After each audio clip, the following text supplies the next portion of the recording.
From love to betrayal, this is the story of a man whose life turned into a nightmare. His wife blindly followed a dangerous path, while he finally awoke to a painful truth. Amid desperate excuses, he faces the decision to move on or fight for a love that no longer exists. I am a 32-year-old man, and my wife is a 28-year-old woman. In the beginning, everything was great. She was my soulmate, and I was hers. We had similar interests in sports, entertainment, social issues, vacation destinations, and so on. We were happy for years. However, things started to change when my wife began to grow more distant, even a bit colder. Now, let me give some background. We've been together for 7 years. For 5 of those years, as I mentioned, we were happy. I felt like I was her world, and she was mine. We went out with friends, and she was always smiling at me at random moments. She took care of me when I was sick, just as I did for her. She always supported me when needed. She was my rock, my best friend, my everything. We did many things together, like hiking, camping, and visiting wildlife resorts. We shared interests and watched football games together. We had a passion for each other, and I never wanted her to change. When I met her, she was beautiful with her dark curly hair, dazzling smile, and pleasant personality. She always made me feel special. I never felt inadequate or insecure about myself. As I said, for over 5 years, things were great. But things started to change when her new supervisor started at her job. I'll call him Mike, a 30-year-old guy.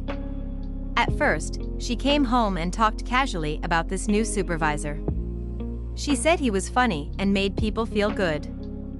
I was a bit surprised at first because she used to come home and ask about my day before talking about hers, but she started talking about Mike right away. At the time, I brushed it off as someone new at her job. She had seen the same people for years, so when Mike appeared, it was refreshing. Weeks went by, and my wife seemed more distant and reserved. She started working late at night, which didn't bother me since she had done that before. However, one day, we were supposed to visit a mutual friend for some drinks. He was in a tough situation, having been diagnosed with a severe illness. My wife, as I mentioned, is usually very empathetic and supportive. So, when we heard about our friend Dennis, we didn't hesitate to make plans to visit him soon and show our support.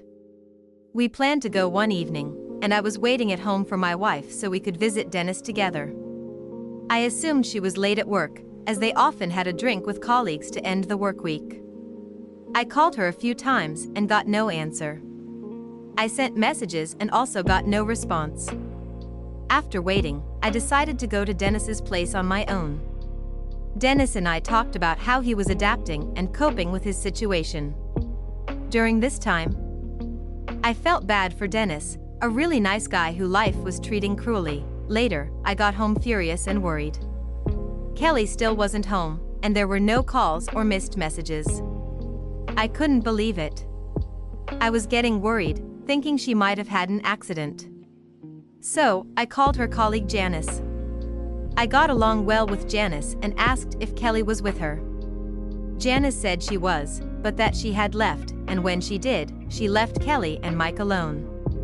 I was irritated and angry, very angry. I couldn't rationalize it.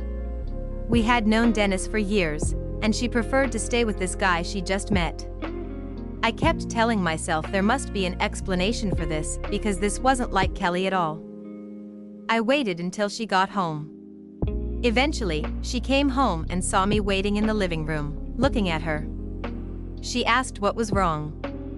I looked at her perplexed and said, "Dennis." She looked horrified, her eyes wide like a Disney character. She said, "Sorry, I forgot. I was out with work friends and lost track of time." She seemed sincere. She and Dennis are close friends, so maybe she really did forget. I felt the need to ask, so I did, "Who was with you?" She replied, "Janice, Sophia, and other colleagues you know." I responded, "Mike wasn't there?" "Oh yes, he was there too," she said. I kept remembering what Janice said, "Everyone stayed until the end." "Yes, it was a nice evening," she said, getting settled and taking off her jewelry. I was consumed with anger all night. The next day, I didn't say anything more to her, but she had never lied to me before. She had never let anyone down before. I couldn't understand why she would abandon a sick friend for a guy she just met. As I became fully aware of my irritation in the following days, I noticed a big change in her. Kelly was becoming more distant. She came home later, wasn't affectionate with me. I still attributed it to her workload, maybe, but when she came home, she was constantly on her phone. I asked her who she was talking to and jokingly mentioned she was always texting. "Oh, it's just a friend from work," she said. I continued, "Is it Mike?" She replied nervously, "No, but what's the problem if it is?" I had never seen my wife get defensive like that, but I was going to be honest. I responded, "Why do you keep talking about him? He's been working with you for less than a month, and you seem to idolize him. Your face lights up when you talk about him so much that you even forgot about our friend Dennis, who's getting worse." I could see I hit a nerve. She replied, "No, I don't idolize Mike. He's nice, but he's just a friend, and I already apologized to Dennis." I absorbed that again. But this time, it wasn't enough for me to reflect on. I waited until she slept and checked her phone.